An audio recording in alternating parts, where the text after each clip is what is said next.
to this whole process, and this process needs to be integrated in everything you do, whether it be paddling, biking, sitting, everything. So first thing that we always need to do is we need to find ideal positioning. And generally when we first start doing it, we're going to do this on the floor with your back against the wall. Okay. So bend both your knees. And what you want is you want to line up the heel, the knee, and the sit bone so they're kind of straight. And then you want about 90 degrees here, and that's what you got. Now what you're going to do is you're going to tilt the pelvis backwards and forwards. And you're going to do that 3 times. And you're going to find what you feel is the middle position of doing that. Right, about there. Okay.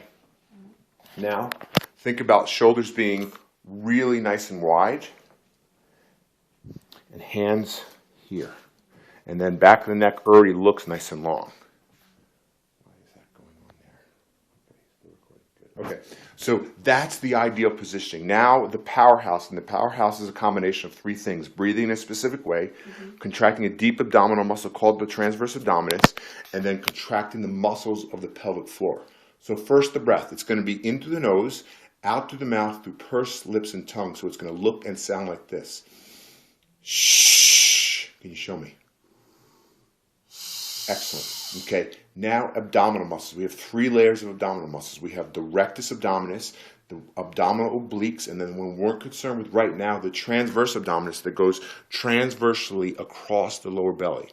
If you take, and what it does is it draws the belly back towards the spine. If you take 2 fingers, find the pointy hip bone right there.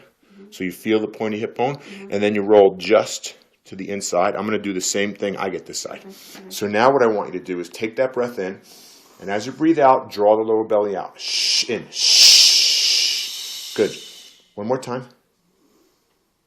Shh. Okay. So the other thing is that we want you to try and breathe here. Okay? Okay. Okay, so go ahead again. Shh. Good. Awesome. Okay. Now, muscles of the pelvic floor. Pelvic floor muscles sit here. Urethra, vagina, anus all pass through it. When you contract those muscles, the muscle moves up towards your head and takes those structures with them.